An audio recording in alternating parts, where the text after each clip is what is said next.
ప్రార్థన చేసుకుందాం. Dear loving Heavenly Father, I thank you once again for this time of prayer that was given us. కృపయ ప్రేమ గల మా తండ్రి, మీరు మాకు ఇచ్చిన మరొక ఈ ప్రార్థనా సమయం కొరకై నీకు స్తోత్రాలు. In the midst of all kinds of noise, help us to hear your still small voice. ప్రభువా, ఎన్ని శబ్దాల మధ్యలో మెలనైన స్వరాన్ని వినటానికి సహాయం చేయండి ప్రభువా. Thou only must tune our heart to receive your word into our hearts. మా హృదయాల్లోని నీ వాక్యం గాయకొనటానికి మా హృదయాలు మీరే సిద్ధపరచండి. Oh Lord, thou only must teach us how to worship you. నిన్ను ఎలా ఆరాధించాలో మీరు మాకు నేర్పించండి. Let our worship be accepted in thy sight. మా యొక్క ఆరాధన మీ దృష్టికి అంగీకారంగా ఉండేలా చేయండి. Deliver us from all kinds of these disturbances, O Father. ఇటువంటి అన్ని రకాల తొందరల నుంచి మీరు మమ్మల్ని విడిపించండి.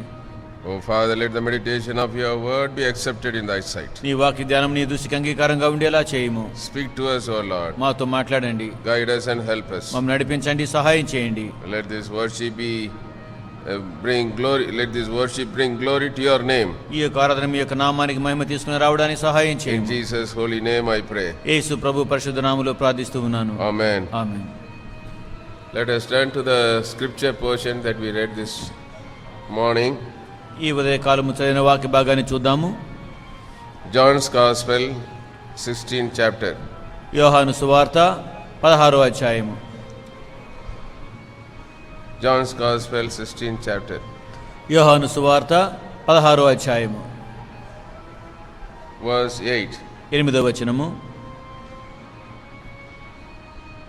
And when he is come, he will reprove the world of sin and of righteousness and of judgment.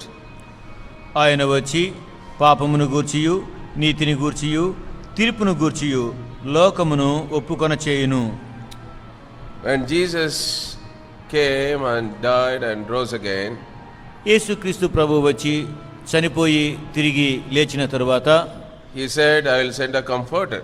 నేను ఆదరణకర్తను పంపిస్తాను అని చెప్పారు. The comforter is the Holy Spirit. ఆ ఆదరణకర్త పరిశుద్ధాత్ముడు. We must understand the work of the Holy Spirit in our lives. మన జీవితాల్లో పరిశుద్ధాత్మ యొక్క కార్యాన్ని మనం అర్థం చేసుకోవాలి. And we have been resisting the Spirit of God in our hearts. మన హృదయాల్లో మనం దేవుని యొక్క ఆత్మను ఎదిరిస్తూ ఉన్నాం. If we allow the Spirit of God to work in our hearts, మనము దేవుని యొక్క ఆత్మనే గనక మన హృదయాల్లో క్రియ చేయడానికి అనుమతిస్తే, and we see the outward signs very clearly, బాహ్యంగా కనపడే సూచనలు మనం చాలా స్పష్టంగా చూస్తాం. and we know, as we read now, ఇప్పుడే మనం He చదివినట్లుగా will reprove the world of sin that are in our hearts. మన హృదయాల్లో ఉన్నటువంటి పాపం గురించి ఆయన మనం ఒప్పింపజేస్తాడు. Then He will lead us into righteousness. తర్వాత మన నీతిలోనికి ఆయన నడిపిస్తారు. And then He will tell us what the kind of judgment that we are going to face. మనం తర్వాత ఇటువంటి తీర్పును ఎదుర్కోబోతూ ఉన్నాము అనేది మనకు తెలియపరుస్తారు. So, when the Spirit of God comes, He not only convicts of our sin, దేవుని యొక్క ఆత్మ వచ్చినప్పుడు మన పాపం విషయమై ఒప్పించడం మట్టుకే కాకుండా He will lead us in the life of righteousness. నీతి జీవితంలోనికి మనల్ని నడిపిస్తారు. Then He will open our understanding what kind of judgment will come if we continue in our sin.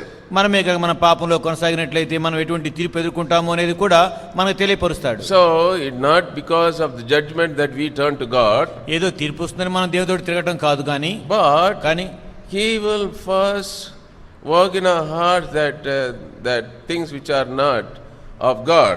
దేవుని కానివేవో మనకు తెలిసేలా మొట్టమొదటిగా మన హృదయంలో ఆయన కార్యం చేస్తాడు. So, this morning I want to talk about the brokenness for the Holy Spirit to come in our hearts.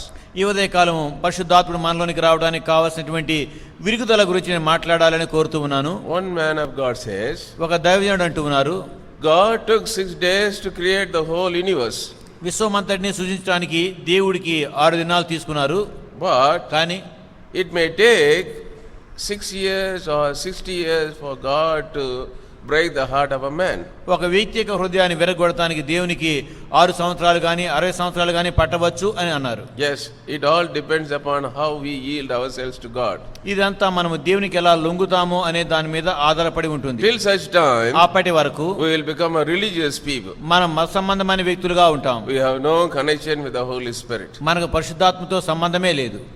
So, I don't know how long God has taken in your heart to work in your heart. నీ హృదయంలో క్రియ చేయడానికి దేవునికి ఎంత సమయం పట్టిందో నాకు తెలియదు. I came as a student to this fellowship at the age of 16. 16 ఏళ్ల వయసులో ఒక విద్యార్థిగా నేను ఈ సహవాసానికి వచ్చాను.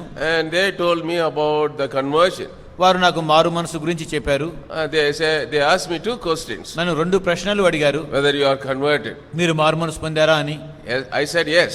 నేను అవునండి అన్నాను. Because ఎందుకంటే I was asked to give my testimony in the church where I was going. నేను వెళుతూ ఉండినటువంటి సంఘంలో నన్ను సాక్ష్యం ఇమ్మని కోరారు కాబట్టి. They said I was converted. నేను మారు మనసు పొందామని వారు చెప్పారు. So I thought I was a converted boy. నేను మారు మనసు పొందిన అబ్బాయినే అనుకున్నాను. And all that my conversion was, నా మారు మనసు అంతా ఏంటంటే I fought with one of my classmates. నా తరగతిలో ఉన్న అబ్బాయితో నేను పోట్లాడాను.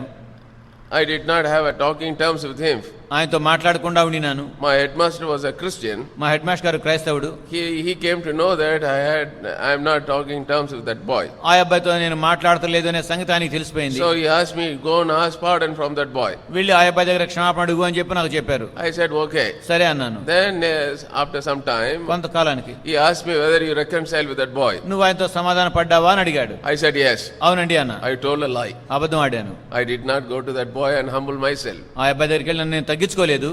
Then as I was praying, తర్వాత నేను ప్రార్థిస్తూ ఉన్నప్పుడు I could not bear that lie in my heart. ఆ యొక్క అబద్ధం నా హృదయంలో తట్టుకోలేకపోయాను. So I went and reconciled with that boy. వీళ్ళు ఆ అబ్బాయితో సమాధాన పడ్డాను. Then I went and told the headmaster. తర్వాత వచ్చి హెడ్ మాస్టర్ గారితో చెప్పాను. I told a lie to you. అయ్యా మీతో అబద్ధం ఆడాను.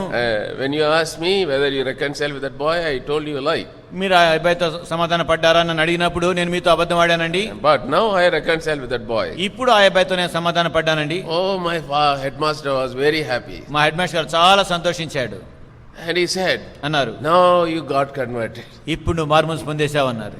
You come and give your testimony. వచ్చి నీ సాక్ష్యం ఇచ్చేయి అన్నారు. So on Sunday morning I gave my testimony. కాబట్టి ఒక ఆదివారం ఉదయం నేను నా సాక్ష్యాన్ని ఇచ్చాను.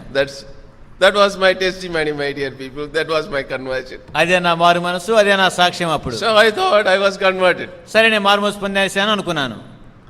You know, some of them are thinking that by taking baptism they are converted. కొంతమంది బాప్తిసం తీసేసుకున్నాం కాబట్టి మారు మనసు పొందేశాం అనుకుంటూ ఉన్నారు. In one way you are converted. ఒక రీతిగా నువ్వు మారు మనసు You పొందావు. are converted from one religion to another religion. నువ్వు ఒక మతాన్ని నుంచి ఇంకో మతానికి మారావు అంతే. That's it. అంతే. But the heart is not changed. హృదయం అయితే The మార్చబడలేదు. nature is not changed. స్వభావం మార్చలేదు. Your sins are not covered by the precious blood of the Lord Jesus Christ. నీ పాపాలు ప్రభు యొక్క ప్రశస్తమైన రక్తంలో కప్పబడి లేవు. There is no place for the Holy Spirit to work in your heart. పరిశుద్ధాత్మ నీలో పని చేయడానికి చోటే లేదు. So be very careful. జాగ్రత్త. You are not reproved of your sin even after making mistakes. నీవు తప్పులు చేసిన తర్వాత కూడా నీ పాపాల విషయమై నువ్వు గద్దించబడతలేదు. So you are enjoying your own sin and you are saying that what is there in that. నీవు నీ పాపంలోనే ఆనందిస్తూ అందులో ఏముందిలే అంటావు ఉన్నావు. Or if you say, when you tell a lie, you know that is nothing wrong. నువ్వు అబద్ధం ఆడితే అందులో తప్పేం లేదులే అంటావు. So you are justifying yourself. కాబట్టి నేను సమర్థించుకుంటావు ఉన్నావు. You are not being convicted of your heart, about your sin. నీవు నీ హృదయంలో నీ పాపం విషయమై ఒప్పించబడకుండా ఉన్నావు.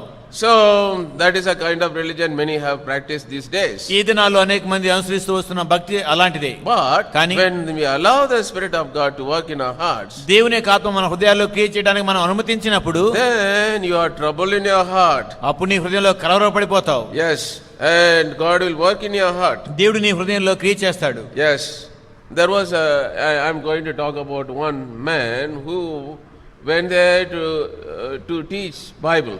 బైబిల్ బోధించడానికి వెళ్ళినటువంటి ఒక వ్యక్తి గురించి నేను మీతో మాట్లాడబోతూ ఉన్నాను. This is what he has said. ఆయన చెప్పిన మాట ఇది. And I have noted down and I am going to read it to you. అది నేను రాసుకుని వచ్చాను, అది మీకు చదవబోతున్నాను. There was a great desire in me to teach a word to others. ఇతరులకు దేవుని యొక్క వాక్యం బోధించాలి అని గొప్ప వాంఛ నాలో ఉండింది. In OM I used to teach seminars. ఓఎంలో నేను సెమినార్లు బోధిస్తూ ఉండేవాడిని. I made a huge glass board in Bangalore and carried in a van to Kolar to continue this message. ఈ వర్తమానం కొనసాగించడానికి తన బోధన కొనసాగించడానికి బెంగళూరులో ఒక పెద్ద బోర్డు సిద్ధం చేసి దాన్ని కోలార్ వ్యాన్ లో తీసుకుని వెళ్తూ ఉండేవాడిని అని చెప్పారు. I enjoyed using color chalks on this huge glass board. ఈ యొక్క పెద్ద గ్లాసు బోర్డు మీద ఈ రంగురంగుల ఈ పటాలు చూపించడం నేను చాలా సంతోషించేవాడిని అని చెప్పారు. One day I planned to speak on brokenness. ఒకరోజు విరిగిన స్థితి గురించి బోధించాలి అని సంకల్పించాను. When I went to bring the glass board to the meeting hall, నేను ఆ మీటింగ్ హాల్లోనికి ఆ గ్లాస్ బోర్డు తీసుకురావద్దామని ప్రయత్నం చేసినప్పుడు I saw the glass board broken into pieces. ఆ గ్లాస్ బోర్డు ముక్కలుగా పగిలిపోవటాన్ని నేను గమనించాను. I got the message from the Lord. ప్రభు దగ్గర నుంచి నాకు ఒక వర్తమానం వచ్చింది, mainly for myself. ముఖ్యంగా నా కొరకే. Before I could preach to others, నేను ఇతరులకు బోధ చేయడానికి ముందు I must teach to myself. నాకు నేనే బోధించుకోవాలి అని. That is called brokenness. దాన్ని విరిగినటువంటి స్థితి అంటారు. You know, as a preacher, I can teach many things to you without having a brokenness in my own heart. ఒక బోధకుడిగా నా హృదయంలో విరిగిన స్థితి లేకుండా మీకు అనేక విషయాలు నేను బోధించవచ్చు. I have been, teaching Bible class is easy, but giving a message is not so easy. Bible తరగతి తీసుకోవడం సులువే, కానీ వర్తమానం బోధించడం అన్న సులువైన పని కాదు. So I can take notes from different sources and give a very good Bible class every Sunday. అనేక స్థలాల నుంచి నేను మంచి మంచి నోట్స్లు తీసుకుని ప్రతి ఆదివారం కూడా మంచి బైబిల్ తరగతి మీకు బోధించగలను. And that's what many people are wanting these days. ఈ దినాల్లో చాలా మంది కోరుతూ ఉంది కూడా అదే. But కానీ when you are broken, నువ్వు విరిగిపోయినప్పుడు then you have a message. నీకు ఒక వర్తమానం ఉంటుంది. I read about Dr. Abdul Kalam, one small quote from Dr. Abdul Kalam, the former president of our country. మనకు మాజీ అధ్యక్షుడిగా ఉండినటువంటి అబ్దుల్ కలాం గారి నుంచి ఒక మాట నేను విన్నాను. He said, ఆయన చెప్పి రాసిన పాట, don't read the books written by the successful people. జయశీలుడైన వ్యక్తులు రాసినటువంటి పుస్తకాలు మీరు చదవవద్దు అని ఆయన అన్నారు. You will get only some points. మీకు కొన్ని పాయింట్ల మట్టుకే దొరుకుతాయి అన్నారు. But కానీ if you read the people who have faced failures, అపజయాలు ఎదుర్కొనేటువంటి వ్యక్తుల యొక్క పుస్తకాలే కనుక మీరు చదివితే and you can get the message. మీకు ఒక వర్తమానం దొరుకుతుంది అని రాశారు. Yes. అవును. You'll get a lot of information మీకు ఎంతో సమాచారం దొరుకుతుంది when you go and sit under some kind of Bible class. మీరు వెళ్ళి బైబిల్ తరగతిలో కూర్చున్నప్పుడు You will gather a lot of messages. మీరు ఎన్నో వర్తమానాలు పోగు A చేసుకుంటారు, lot of good sermons. ఎన్నో మంచి వర్తమానాలు రాసుకుంటారు. But కానీ when you wait in God's presence, మీరు దేవుని యొక్క సన్నిధిలో కనిపెట్టినప్పుడు, then when your heart is broken, మీ హృదయం విరిగినప్పుడు, then you get a message. అప్పుడు మీకు వర్తమానం వస్తుంది. So today what I feel is, ఈ రోజు నేనేం భావిస్తున్నానంటే, we have lost in touch with God. మనం దేవునితో ఉన్నటువంటి సంబంధాన్ని పోగొట్టుకున్నాము అని. So our hearts are not broken. మన హృదయాలు విరిగిపోలేదు. There are four ways our hearts can be hardened. 4 రీతిలుగా మన హృదయాలు కఠినపరచబడగలవు. One is idolatry and all kinds of heathen practices. ఒకటేమో విగ్రహారాధన, అన్ని రకాల అన్ని ఆచారాలు. Second, all the hidden sins which are not removed by the precious blood of, or covered by the precious blood of the Lord Jesus. మరొకటేమో ప్రభు యొక్క ప్రశస్తమైన రక్తం కింద కడగబడకుండా దాచిపెట్టబడేటువంటి పాపాలు. And these will harden your hearts. ఇవి మీ హృదయాలను కఠినం చేస్తాయి. And the third thing is, మూడవది, ever learning, never come to an understanding. ఎల్లప్పుడూ నేర్చుకుని ఉన్న ఎన్నడూ గ్రహించకుండా ఉండే స్థితి. That is unfaith. అది అవిశ్వాసం. When you don't have faith, నీకు విశ్వాసం లేనప్పుడు then your heart can be hardened. నీ హృదయం కఠినమైపోగలదు. The fourth thing is, నాలుగవది, and you'll be hearing but never obey the word of God. నీ వాక్యం వింటూ ఉంటావు కానీ ఎన్నడూ కూడా వాక్యానికి లోబడవు. So that will also bring a great hardness of our heart. అది కూడా మన హృదయాలకు గొప్ప కాఠిన్యాన్ని తెస్తుంది. This kind of hardness comes, it's because we have not produced men and women of prayer. ఇటువంటి కాఠిన్యం రావడానికి కారణం ఏమంటే మనం ప్రార్థనా పరులైనటువంటి స్త్రీ పురుషులను సిద్ధం చేయలేదు కాబట్టి. Yes, it is a very sad thing that we have not produced men and women of intercessors. విజ్ఞాపనకర్తలుగా ఉండేటువంటి స్త్రీ పురుషులను మనం సిద్ధం చేయలేదు కాబట్టి ఇది. So we are very happy when we have some big crowd on Sundays. కాబట్టి ఆదివారం పెద్ద సమూహం వస్తే మనం చాలా సంతోషిస్తాం. It is a very dangerous condition, my dear people. అది చాలా అపాయకరమైనటువంటి స్థితి. Yes, that is not going to bring any fruits to the church, to your life personally. అది సంఘానికి కానీ వ్యక్తిగతంగా నీ జీవితానికి కానీ ఎలాంటి ఫలాలు తీసుకొని రాబోవడం లేదు. So when we see some 20-30 people gathering in a place, we feel that we need to have a church. మనము 23-30 మంది కనుక ఎక్కడైనా చేరారంటే మనకు ఒక చర్చి కావాలి అని ఆశిస్తాము. But కానీ that is not going to build the church. అది సంఘాన్ని కట్టబోవడం లేదు. So we need to have the broken and contrite spirit. మనకి విరిగి నలిగినటువంటి ఆత్మ కావాలి. So sometimes what happens, కొన్నిసార్లు ఏమవుతుంది, because of brokenness, విరిగినటువంటి స్థితిని బట్టి we may feel difficulty. మనకు కొన్ని కష్టాలు అనిపించవచ్చు. కొన్ని, yes, in your soul, నీ ఆత్మలో we feel in discomfort. నీకు అసౌకర్యంగా ఉండొచ్చు. Oh, that's why we don't want to have this kind of the working of the Holy Spirit. కాబట్టి మనకి ఇటువంటి పరిశుద్ధాత్మ కార్యం అక్కర్లేదని మనం చెప్పొచ్చు. Hudson Taylor says, Hudson tailor గారు అంటారు, difficulties provide a platform on which the Lord can display his power. ఈ కష్టాలు అనేవి ఎటువంటి వేదికను మనకు సిద్ధం చేస్తాయంటే దేవుడు తన శక్తిని కనపరచగలిగినటువంటి స్థితిని మనం సిద్ధం చేస్తాయని చెప్పారు. Yes, there may be some difficulties in when you are turning to God. నువ్వు దేవునితో మళ్ళుకుంటూ ఉన్నప్పుడు కొన్ని కష్టాలు ఉంటే ఉండొచ్చు, But కానీ that is a time that God will display His power. అది దేవుడు తన శక్తిని కనపరిచేటువంటి సమయం. A life freed from all obstacles and difficulties అన్ని ఆటంకాలు కష్టాల నుంచి విడిపించబడినటువంటి జీవితము would reduce all possibilities and power to zero.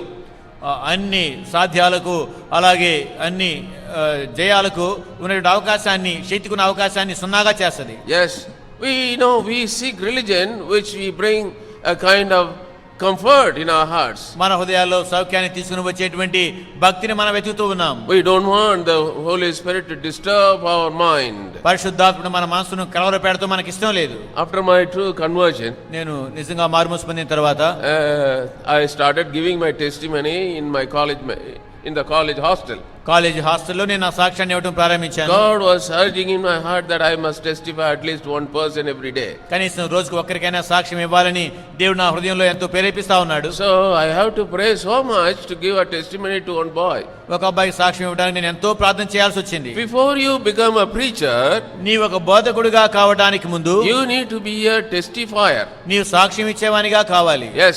అవును. If you don't have a testimony, you will not have a message. నీకు సాక్ష్యం లేకుండా ఉంటే ఒక వర్తమానం కూడా నీకు ఉండదు. Yes, you will be wasting your time and you will be wasting the times of others. నీవు నీ సమయాన్ని ఇతరుల యొక్క సమయాన్ని వృధా చేస్తావు. So I started, I used to pray for some boy. I'll have to go and give my testimony. It is very difficult to go and approach some strangers to give a testimony. కొంతమంది కొత్త వారిని వెళ్ళి వారిని సంధించి సాక్ష్యం ఇవ్వడం చాలా కష్టమైన పని. కాబట్టి ఒక అబ్బాయికి సాక్ష్యం ఇవ్వడానికి ఎంతో నేను ప్రార్థన చేస్తా ఉన్నాను. Lord, I have to go and give my testimony to this boy. ప్రభువా, నేను వెళ్ళి ఈ అబ్బాయికి సాక్ష్యాన్ని ఇవ్వాలి. I don't know whether you have attempted to do so. అలా చేయడానికి ప్రయత్నం చేశాను లేదు, Whether you have attempted to do so. మీరు ఎన్నడైనా అలా చేయడానికి ప్రయత్నించారో లేదో నాకు తెలియదు. Sometimes you may even slap. కొన్నిసార్లు మీకు లంపకాయ కొట్టొచ్చు వాళ్ళు. Yes, this is what happened to one of our brothers. మన సహోదరుల ఒకరికి ఇలాగే జరిగింది. So he went and gave his testimony. వెళ్ళి తన సాక్ష్యం ఇచ్చాడు. And then he accepted in the beginning. ముందు అతను అంగీకరించాడు. And then later on తర్వాత he failed in his exam, in his MBBS exam. తన MBBS పరీక్షలో తప్పాడు. And then he came and told him, వచ్చి ఇంత అన్నాడు, you only spoiled my career. నీవే నా యొక్క చదువు పాడు చేశావన్నాడు. And because of this I was troubled. దీన్ని బట్టి నేను కలవరపడ్డాను. I could not concentrate on my studies. నా చదువు మీద నిమగ్నత So he పెట్టలేకపోయాను. gave him a slap. లాగి లెంపకాయ పెట్టి కొట్టాడు. Yes, that is your reward, my dear people. నీకు వచ్చే బహుమానం అదే. And God will give you a great reward for such kind of things. అలాంటి వాటికి దేవుడు నీకు ఇంకా మించిన బహుమానాన్ని ఇస్తాడు. So one day ఒక రోజు I gave my testimony to one of the hostel mates, నా హాస్టల్లో ఉన్న ఒక అబ్బాయికి, my college mate. నా కళాశాల చదివిన ఒక అబ్బాయికి ఒక రోజు నా సాక్ష్యాన్ని ఇచ్చాను. And after giving my testimony, నా సాక్ష్యం ఇచ్చిన తర్వాత the next day he came to me. మరుసటి రోజు నా దగ్గరికి వచ్చి, Oh, you disturbed my sleep. నీవు నా నిద్రంతా పాడు The చేశావన్నాడు. whole night I could not sleep. రాత్రి అంతా నిద్రపోలేకపోయాను. I said, what did I do? నేనేం చేశాను అన్నా. I shared my testimony. నా సాక్ష్యాన్ని ఇచ్చానంటే I did not understand the working of the Holy Spirit. పరిశుద్ధాత్మక క్రియ నేను గ్రహించలేకపోయాను. Yes. అవును.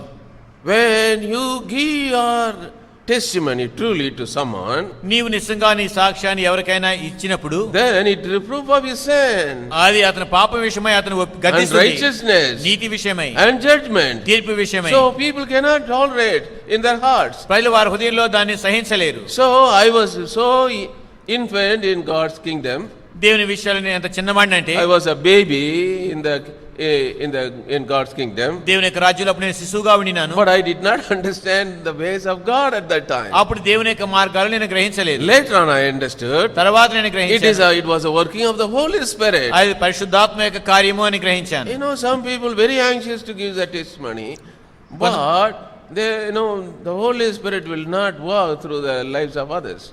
కొంతమంది సాక్ష్యం ఇవ్వడానికి ఎంతో ఆతృత కలిగి ఉంటారు, కానీ వారి యొక్క జీవితం ద్వారా పరిశుద్ధాత్మక కార్యం అనేది జరగదు ఇతరులు. Yes, we need to allow the Spirit of God to work in the hearts of the people. ప్రజల హృదయాల్లో పరిశుద్ధాత్మను క్రియ చేయడానికి మనం అనుమతించాలి. Yes, and that's why I said difficulties provide a platform on which the Lord can display His power. కష్టాలు మనకి ఎటువంటి పరిస్థితిని కలిగిస్తాయంటే ఆ పరిస్థితుల్లో దేవుడు తన శక్తిని కనపరచగలుగుతాడు. Yes, అవును. you may be disturbed when you hear God's word. నువ్వు వాక్యం విన్నప్పుడు కలవర పెట్టబడొచ్చు. You may feel guilty when you hear the truth. నువ్వు సత్యాన్ని విన్నప్పుడు దోషిగా నువ్వు భావించవచ్చు. Remember one thing. ఒకటి గుర్తుపెట్టుకో, Sometimes కొన్నిసార్లు when we can preach without the help of the Holy Spirit and give a very wonderful sermon. పరిశుద్ధాత్మక సహాయం లేకుండా కూడా మనం ఎంతో అద్భుతమైన వర్తమానాన్ని ప్రసంగించవచ్చు. And people feel very guilty when they come to know when they have stolen some money, when they have spoken lies, when they live an immoral life. ప్రజలు అబద్ధాలు చెప్పినప్పుడు కానీ, ఏమైనా దొంగిలించినప్పుడు కానీ, అపవిత్రమైన జీవితాన్ని జీవించినప్పుడు కానీ వాళ్ళు అపవిత్రులుగా భావించరు. I don't want you to send with a guilty heart. నేను ఆ దోషహృదయంతో పంపించి వేయడం నాకు ఇష్టం లేదు. But కానీ you must go with a broken heart. మీరు విరిగినటువంటి హృదయంతో తిరిగి వెళ్ళాలి. That is what needed. కావాల్సింది అదే. What is brokenness then? అప్పుడు విరిగిన స్థితి అంటే ఏంటి? It is the discipline of the Lord. అది ప్రభు యొక్క క్రమశిక్షణ. Yes. అవును. God allows certain disease or some loss, some difficulties in our life. That is to bring some discipline in our spiritual life. మన ఆత్మీయ జీవితంలో కొంచెం క్రమశిక్షణ తీసుకొని రావడానికి దేవుడు కొన్ని ఒక అనారోగ్యాన్ని కానీ, ఒక నష్టాన్ని కానీ, ఒక ఇబ్బందిని కానీ రాణిస్తారు. If you turn to Hebrews chapter 12 verse 5, Hebrew పత్రిక 12వ అధ్యాయము 5వ వచనాన్ని చూసినట్లయితే, here we see how God tries to discipline us. ప్రభు మనల్ని ఎలా క్రమశిక్షణలో పెట్టడానికి ప్రయత్నం చేస్తూ ఉన్నారో ఇక్కడ మనం చూస్తాం. Yes, in Christian life, క్రైస్తవ జీవితంలో discipline also plays an important role. క్రమశిక్షణ కూడా ప్రాముఖ్యమైన పాత్ర కలిగి ఉంది. Yes, verse 5. 5వ వచనం, You have not yet resisted unto Hebrews chapter 12 verse 5. Yes. Hebrew. And ye have forgotten the exhortation which speaketh unto you as unto children. My son, despise not thou the chastening of the Lord, nor faint when thou art rebuked of him. నా కుమారుడా, ప్రభు చేయు శిక్షను తృణీకరించకము, ఆయన నిన్ను గద్దించినప్పుడు విసుగకము. Yes. Not faint. Oh, I can't do this. ఇది నేను చేయలేను అని చెప్పని విసిగిపోవద్దు. Yes. అవును. And don't faint. నువ్వు అలసిపోవద్దు, When God- సమస్యలిపోవద్దు. Yes, my son, despise not thou the chastening of the Lord. నా కుమారుడా, ప్రభువు చేయు శిక్షను తృణీకరించకము. I don't know how many of you here in this crowd conducted marriages when your children living in deliberate sin. మీ పిల్లలు బాహాటంగా పాపంలో జీవిస్తూ ఉన్నప్పుడు ఇక్కడ ఉన్న వారిలో మీలో ఎంతమంది మీ పిల్లలకు పెళ్లిళ్ళు జరిపించారో నాకు తెలియదు. Meaning, అంటే before their conversion. అంటే వారు మారు మనసుకు ముందు, And when they are still living in sin, వారు ఇంకా పాపంలో జీవిస్తూ ఉన్నప్పుడే what happens? ఏమవుతుంది? The Lord's name is being blasphemed. దేవుని యొక్క నామము దూషణ పాలవుతుంది. Yes, we must not allow the Lord's name to be blasphemed in any way. ఏ రీతిగా కూడా